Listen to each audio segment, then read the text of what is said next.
How's it going, OFPs? And welcome to another episode of the Off-Field Players Podcast, the only podcast for aspiring sports industry professionals. I'm your host, Phil Paul, and I hope everybody's having an awesome week or weekend by the time you're listening to this. And yeah, you probably tell by my voice I'm a little bit tired, still trying to, get energized here in the morning. It was a pretty late night for me, with the team that I work with now.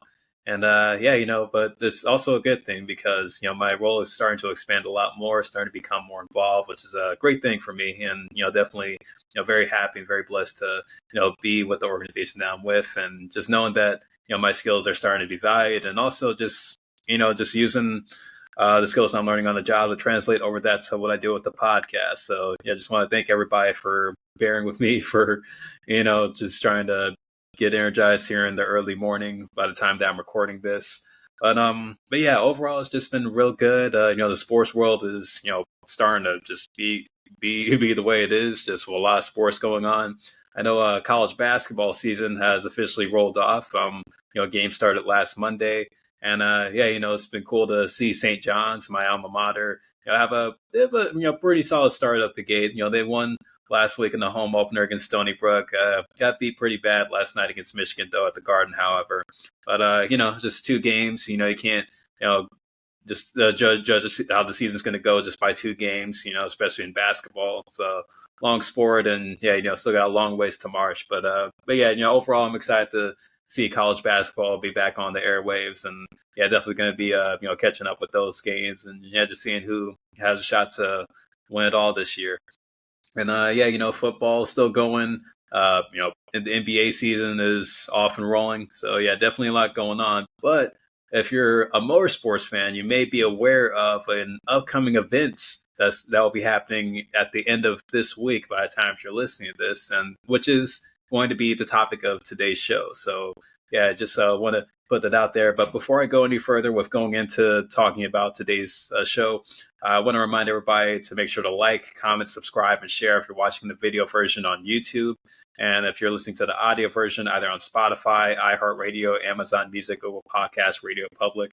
And, just make sure to be able to, give you 5 stars, keep up to date with future episodes that are coming, and also, share the episode with anybody that you know that's interested in working in the sports industry, learning more about the intricacies of the sports industry, and someone that's interested to know about what the new events are that are coming up. I mean, it helps me out a lot to reach the podcast to millions of people all over the world, and it's great to have the OFP family continuing to grow and continuing to, make strides in helping grow this podcast and this platform. And lastly, if you want to follow the Off-Field Players Podcast on social media, you can do so by following at OFP_podcast on Instagram and TikTok. Again, you can follow the podcast on social media at OFP_podcast on Instagram and TikTok.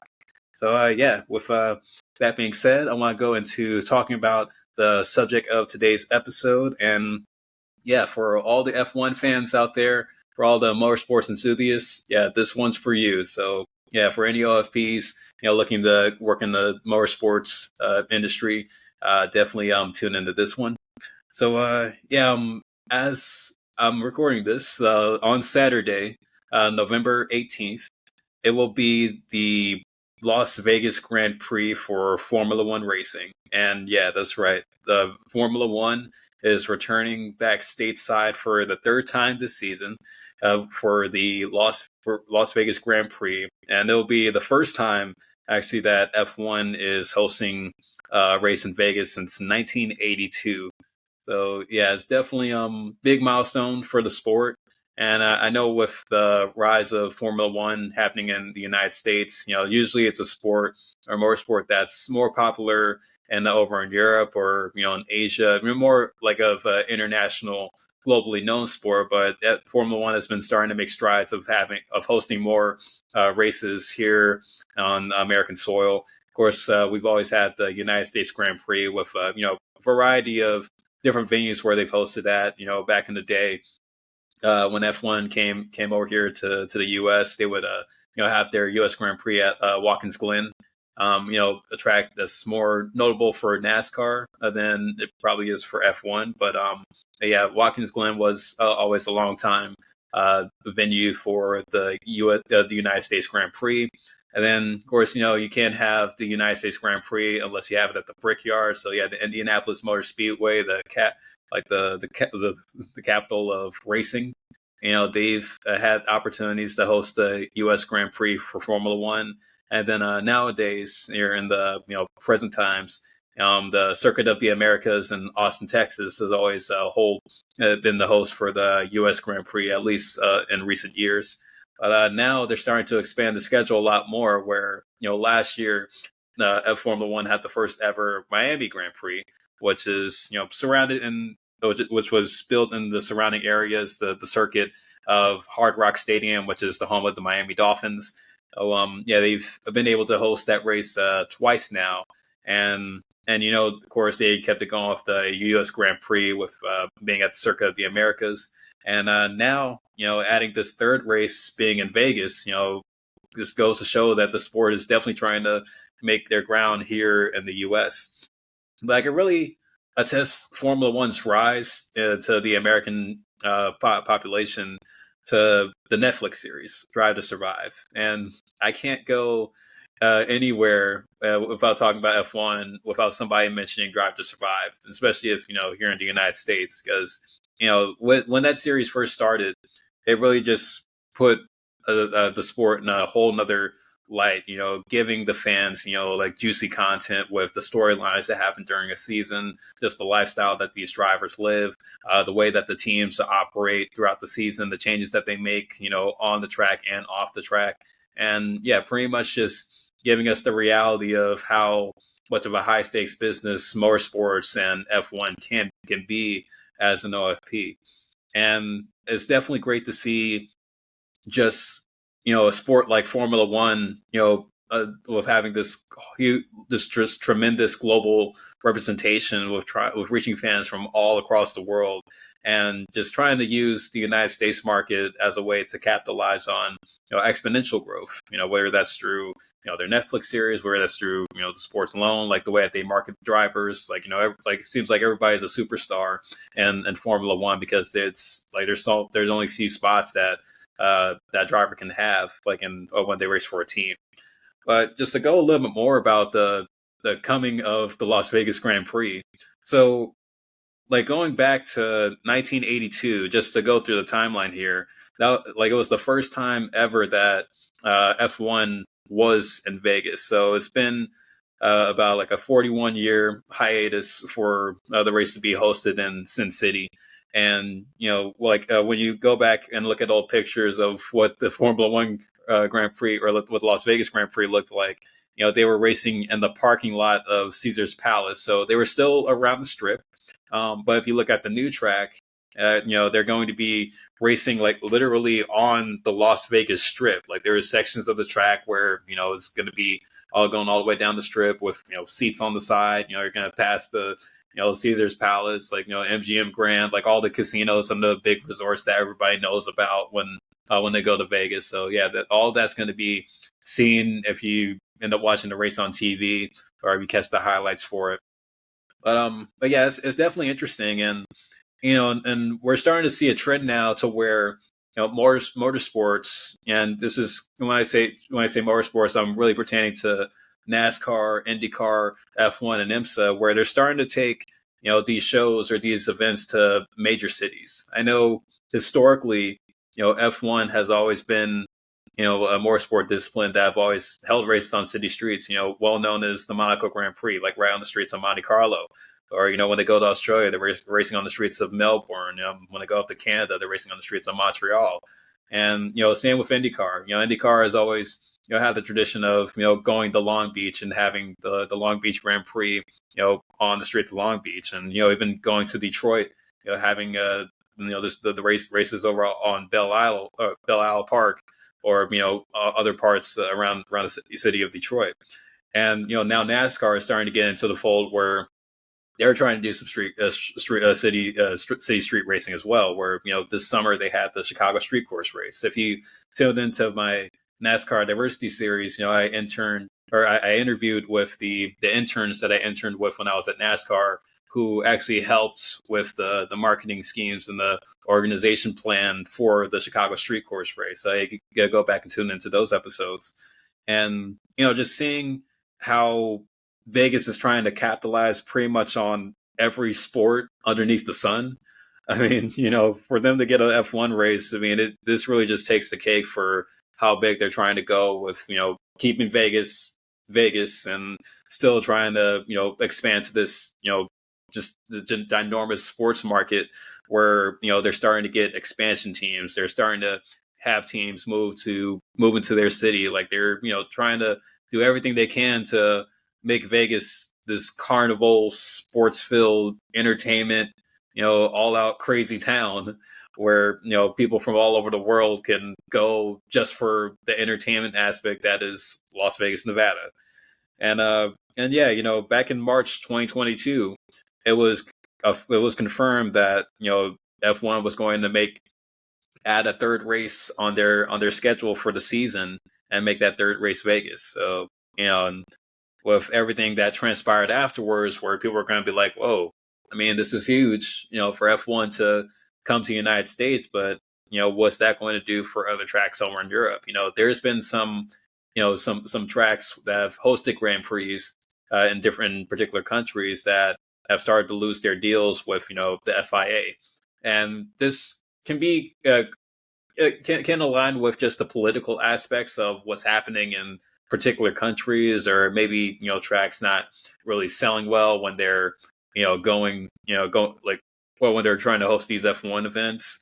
But it's really when I look at Formula One just from the OFP perspective, I see F1 as like a high class motorsports. This one where, yeah, you still have your hardcore fans, but they're also trying to get those high end, top of the line, like 1% type fans to go to the races. And if you ask me, just like on the opinion, when I look at what the ticket prices are for F1 races, I mean, there's some good ones that you could say is worth the price of admission alone.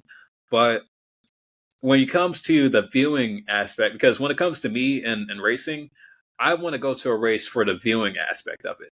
I mean, yeah, like, I like when I talk about NASCAR, going to a NASCAR race doesn't compared to watching on TV doesn't do justice, because just the sound of hearing the engines roar, just seeing, like the cars go around the track, it may seem kind of, tedious to some people, but I think for the in-person experience, like you're definitely getting your money's worth with that. But when you think about an F1 race, at least when it comes from the sight lines of what you're able to see when you go to a race, I can't really say it's worth the money. And I was learning this because I remember I was on YouTube once and I was watching a vlog of this guy that went to the I think he went to the Bahrain Grand Prix, and the track that they have out in Bahrain, the seats that he was able to get, because it was a vlog that he did where he was going to go to the cheapest F1 race on the schedule, and I assume that was the Bahrain Grand Prix. That was the cheapest race cheapest ticket that you could find for an F1 race. And just seeing where he sat during the race, you couldn't really see much. I mean, yeah, like you see the cars go by, but you're not seeing the whole track. Like, yeah, they'll have like a jumbotron up like on the farther end, the other end where the seats are. But to me, that doesn't really seem like the best viewing experience when it comes to what you're going to pay to go to a race. And I'm going to touch a little bit more on just the ticket prices and that whole aspect later on in the episode as we continue to go.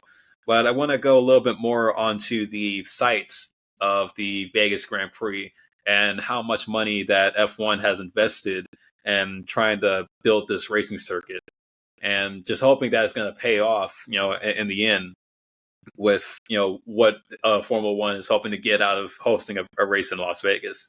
So if we continue down the timeline, we go to May 2022, where Las Vegas and F1, they decide on the site to pick where they want to build the racing circuit.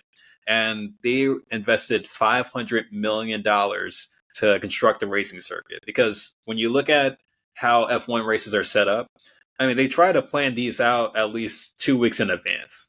Where, say if you're not racing on like a stationary track, you're having to put together, like a whole racing construction site in the middle of a downtown district, where all the money that gets invested to building the paddocks, building like the boxes for the teams when they go out, and also just the garage areas where they have the pit stops, and also for the fans, putting up grandstands, luxury suites, premium box seats, things of that sort. That takes a lot of time and a lot of money to put in to get an event like that going. But $500 million was the bill that F1 had to fit for Las Vegas to be able to put together what they said. And this is all coming from Business Insider, where like in the article they mentioned how the $500 million investment to host the Las Vegas Grand Prix was building a 300,000 square foot paddock along with 18,000 seats with luxury hospitality suites. So when I was looking at the pictures of what the Las Vegas track was going to look like, or at least the mock-up designs when they announced it, I was seeing how they're gonna have the grandstand seats like right along the strip, because there's going to be this long section of the track where the cars are going to be topping out at 212 miles per hour, and there's also going to be turns and twists like going around the back end of like the big centerpiece of the Las Vegas Strip, where you have like the MGM Palace, like the Bellagio, and all the other Vegas hotels, casinos, and resorts that are there, where they're just going to build all around there, and not so much to utilize the open space that they have, because in reality, when you look at how they're building, they built around the strip. It wasn't really a ton of space that they could use, because you have all that casino real estate there, to where they had to build around it. But what F1 was trying to do was trying to use that casino space to their advantage, because when I look more at the ticketing, they're trying to sell tickets in like suites like that are already in casinos, so you could watch the race from high above if you want to, or you could just buy a room that they're gonna designate that's within the confines of the casino, or at least like in the higher levels of the casino. So they were trying to sell tickets for that to happen, so people can see the race from a higher vantage point instead of just having to be on street level and watch it from the grandstands. And again, this is where price discrimination comes in. And for me, going to school for sport management, that was one thing that I learned in some of my classes. It's just the whole aspect of price discrimination, to where people are willing to pay a certain amount of money to sit in a particular seat. Like I'll say, for example, say if you're going to a baseball game, a seat in right field costs way less than, say, a seat behind home plate. Or say if you're sitting in the seat either on like the third base side, that seat probably may cost more or less than the seat that you would get on the first base side, because maybe the home team is on that side. So when you think about racing, though, especially in a sport like F1, there's a whole bunch of different ticketing levels, ticketing tiers that come with going to a race. So when I look at the Vegas Grand Prix, the low end seats are going to be the grandstand seats, while the high end seats would be for the rooms up in the casinos, or one of the hospitality luxury suites that they built along the paddock area. But preferably that's probably where people are going to go, like the paddock area, because that's where all the action is. Like that's where you can see the drivers, see the pit crews, see all the pit stops take place, and also that's where the finish line is. Like so you'll see the cars when they go by, like you'll see them across the start finish line, and hey, like that's really what you're going to get. And also when you're in a suite, you have like access to TV, bars, food, lounge chairs, like anything that you could think of that's up to the high standard of hospitality that you could find going to a sporting event. That's all going to be there. Now, going more into the ticket aspect of it, June 2023 was the official day, or was the official timeline when tickets would go on sale for the Las Vegas Grand Prix. Early on, though, they did have like an early deposit window for fans that wanted to get like an early head start on securing a ticket for the race. That wanted to plan ahead of time, and you know, going later on with the race being official, with the track being complete and things like that. Yeah, like they were trying to push these things out, and once that announcement was made, the Las Vegas Grand Prix ticket was one of the highest tickets in sports. So when we look at the ticket prices, according to a few sources, but again, Business Insider, the ticket prices were ranging from $1,050 a starting all the way up to $10,000. Like this is for keep in mind this is for the grandstand seats. Like I mentioned about price discrimination, yeah, it's a big deal because early on, like I was looking at some tickets where they were charging for almost close to 20,000 for the race, and that was for like a luxury suite, like, or if you wanted to get like a package deal where you get the hotel, the rental car, and like also tickets to the event, because it's a 3-day event. So like they're going to be in Vegas from Thursday to Saturday this week, and if you're planning on going the whole 3 days, pretty much spending the whole race weekend watching practice, qualifying, and the race itself, you're going to put up a lot of money for that just to get the weekend pass. And there's no different to how other sports, other motorsports do it. I know in NASCAR, like since they're mostly 3 or 4 day weekends that they host, they'll have like a deal to where you could pay less to buy the pass for the weekend than you would for just paying to go watch the Cup race on Sunday, or going to pay to watch the truck and the Xfinity race either on Friday or Saturday. So, but you would be paying less for if you got the weekend pass. Now, for Formula One, I think it's the opposite, where you would probably be paying more to watch the race, or paying more for a 3-day pass than you would to just go watch the race on Sunday. So, they're trying to, gauge where people's minds are going to be and how much they're willing to pay to experience an event like this. And I understand that, it is the first time in a while that the Vegas Grand Prix is taking place, and that F1 is, making a move like this. And it's going to be a monumental event, all over. I mean, and especially with, like all the corporate partners and even the stars that are planning to be a part of the, the theatrics of the event. I could really see it being, like the prices being the way they are, because it's this is an event like no other. And, with the way Las Vegas is now, I mean, I like to call Las Vegas the flavor of the month for sports, because, like all these sports teams that are trying to move there, and like all the leagues that are trying to, put an expansion franchise in the city. I mean, yeah, I get it. I get it. I get that they're trying to make Vegas this entertainment sports carnival city where people from all over the world can visit. And I don't want to leave out this, because what comes with every motorsport event in a major city is backlash from the community. So now this is where the true dignity of an off-field player really comes in, especially if you're on the committee of putting together this kind of event.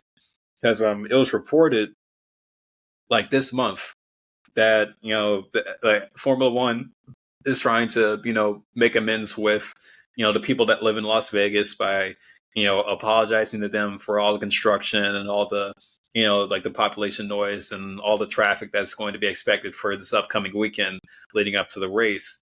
And yeah, they're hoping that with the estimated revenue that Vegas is going to generate from this weekend, with all the people that are traveling from all over the country, all over the world to come to this race, like all the corporate partners that are going to be sponsoring and making advertisements and marketing plans for the race, and just the whole aspect of what the businesses, like when I say businesses, talking casinos, resorts, and hotels, are going to make off of people going to the race. I mean, there's going to be so much revenue generated, and they announced that they're expecting a revenue generation of $1.7 billion. And when you think about Vegas, that probably sounds like chump change to them. But yeah, like for them to host an event like this is gonna increase that revenue.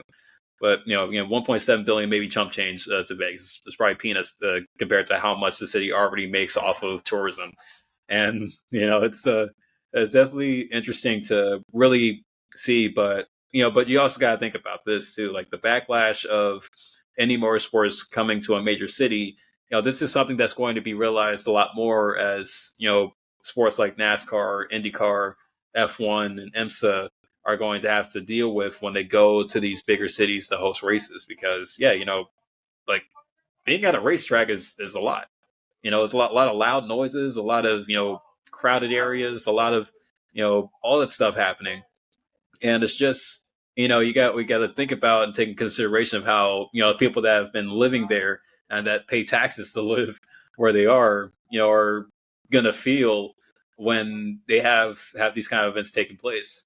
But again, that's kind of near here or there. But because like for someone that chooses to live in Vegas, I mean, you kind of gotta expect what comes with the territory of living in a city like Las Vegas. I mean, you're going to get a lot of tourists, you're going to get a lot of traffic, you're going to get a lot of big hyped up events that are going to be coming into place because that's just how the city is. I mean, that's what the city was built off of. And yeah, it is understandable. I mean, you do want to have some peace, like in any city that you want to live in, especially if it's a major city. But you just got to think about what makes the city money. And with Vegas, they've always historically been a city known for extravagant events, like extravagant entertainment. And yeah, it's just something to really take in consideration. Just having that realization of like, oh well, this is the price I pay to choose to live here, or it's kind of just how it is.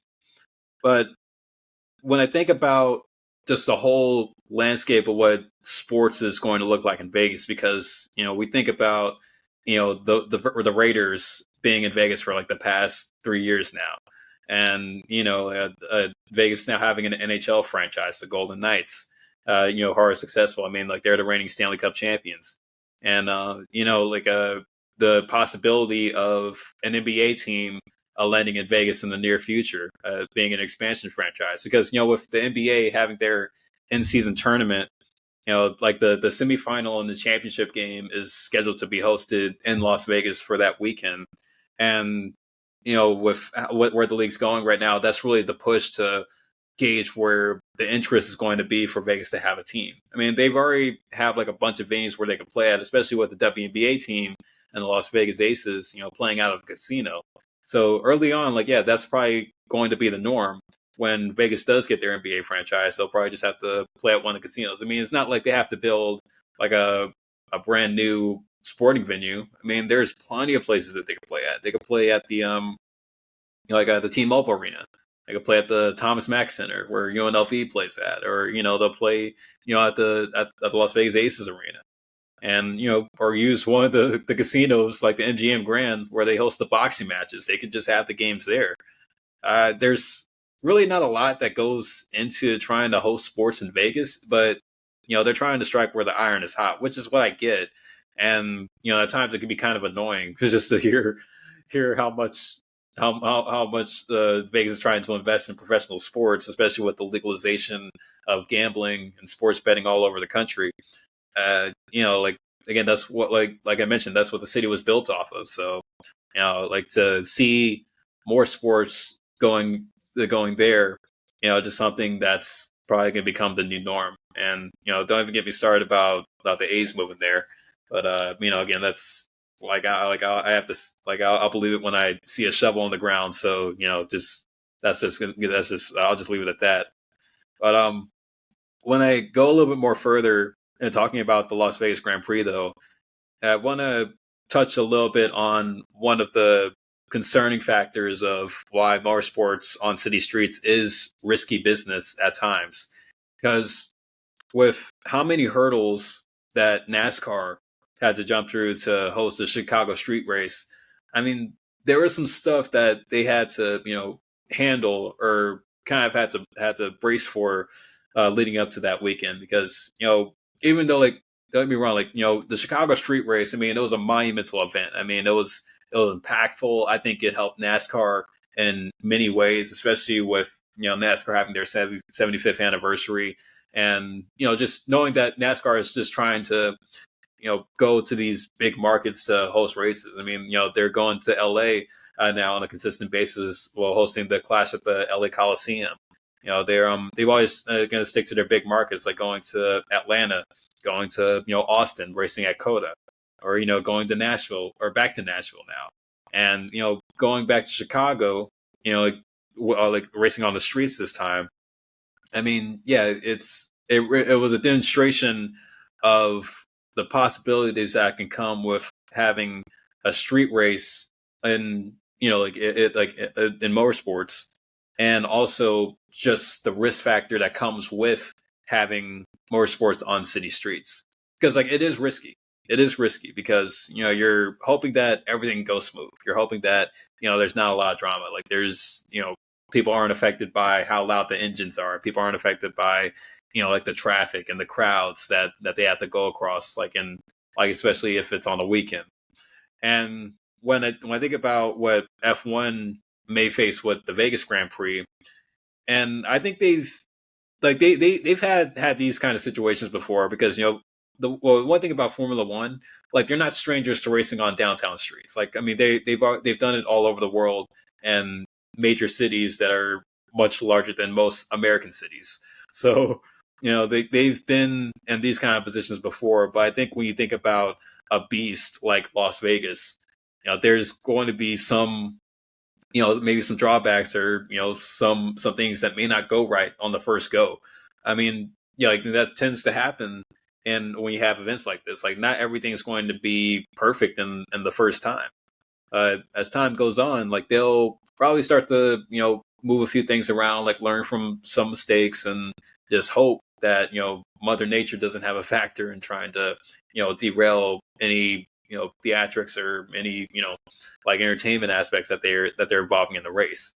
And but one of the risks, and we're going into continuing about the risky business of motorsports, another risk that people may not realize is that when it comes to these big events, like they're not, some of them aren't just one-offs. They're events that are going to go on for a long time. Like it was said that for the Las Vegas Grand Prix, Formula One agreed with the city to make this a 9-year event. So the contract with F1 to host the Las Vegas Grand Prix is slotted up until 2032.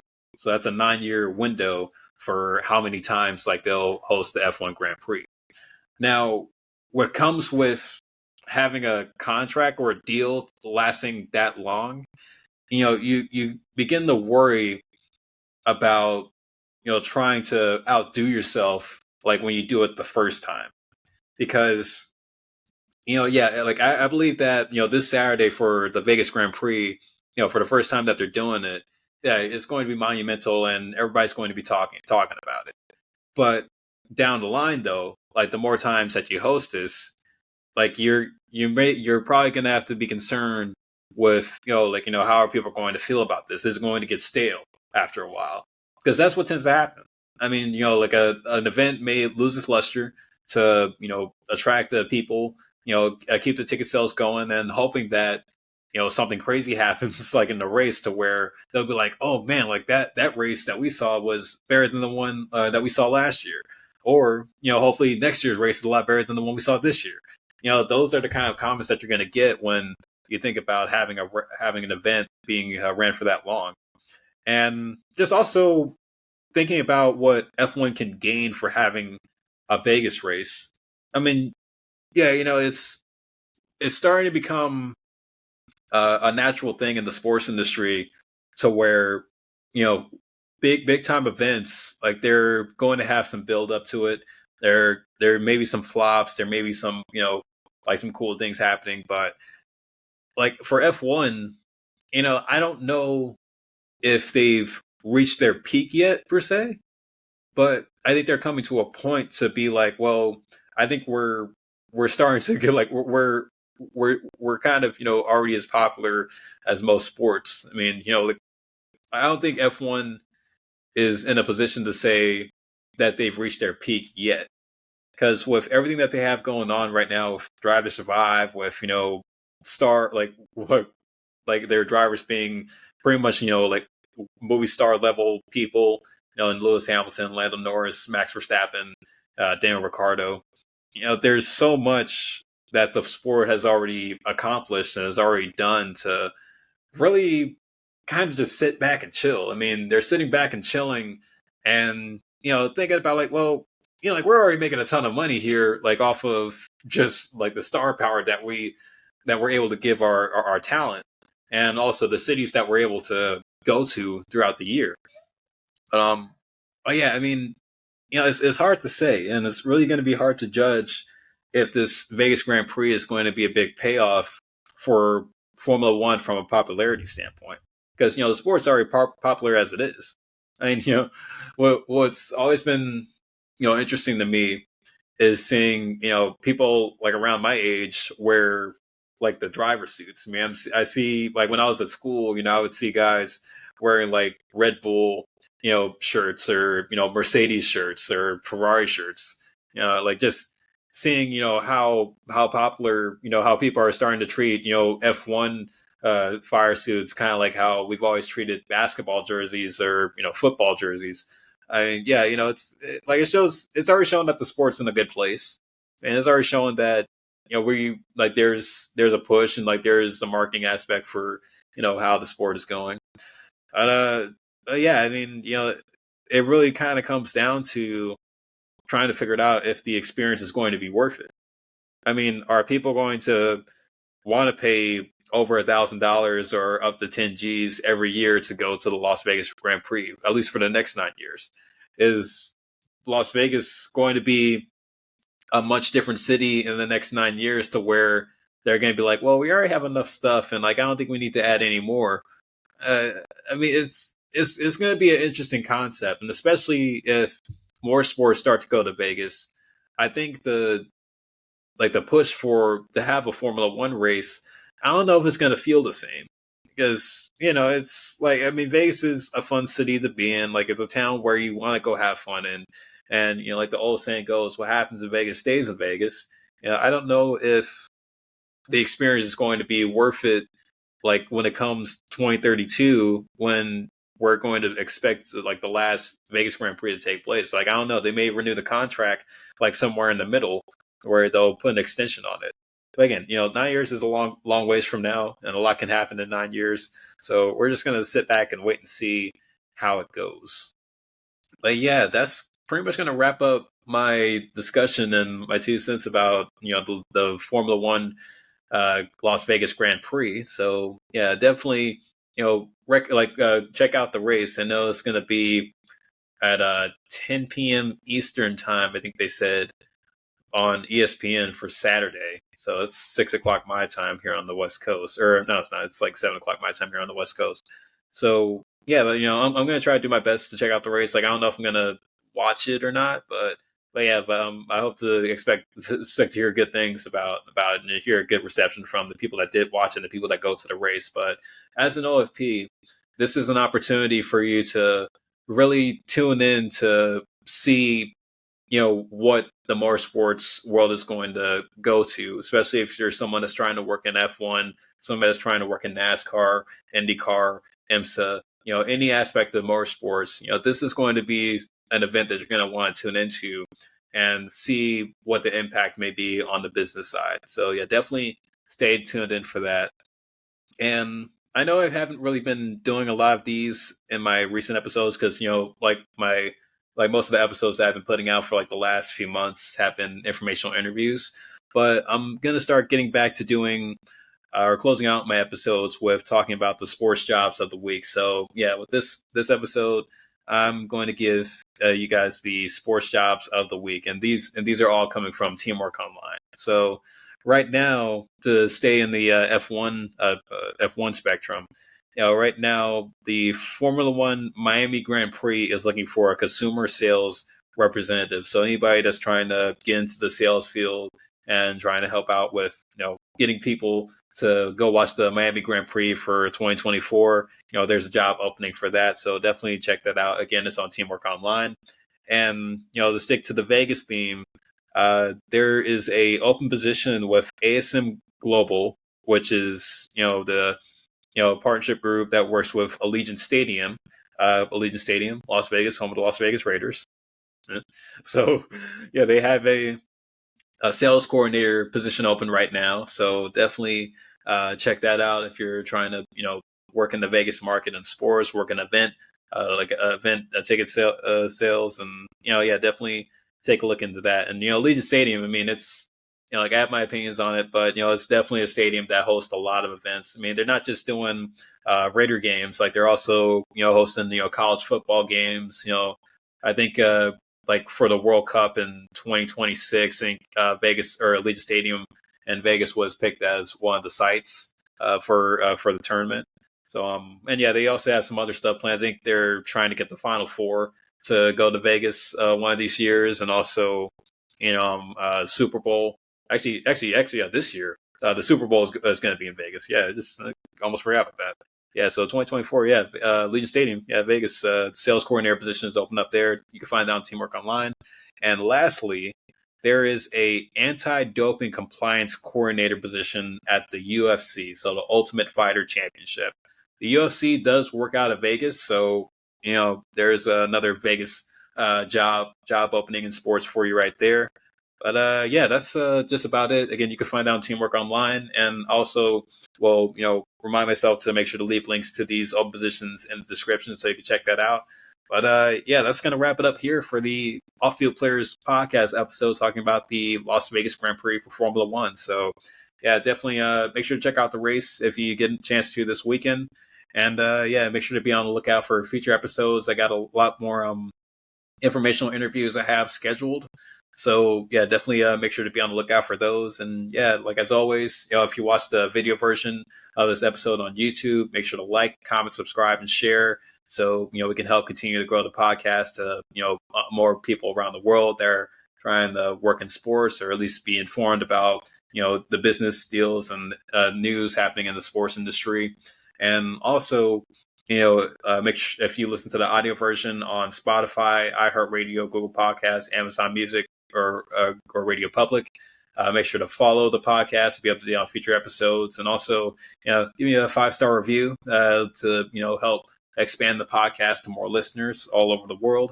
And lastly, make sure to follow the Off-Field Players podcast on social media. You can follow the podcast on at OFP_podcast on Instagram and TikTok. Again, it's at OFP_podcast on Instagram and TikTok. So that's going to wrap it up for me. This has been a great episode. Thank you to everybody that stayed all the way to the end. And still keep pushing them out. Still continue to, balance out my late nights of working to continue to get you guys an episode on a weekly basis. So that's going to wrap it up for me. I've been your host, Philip Hall. Make sure to take care, stay safe, stay motivated, stay blessed, stay hungry. And as always, make sure to achieve what you believe.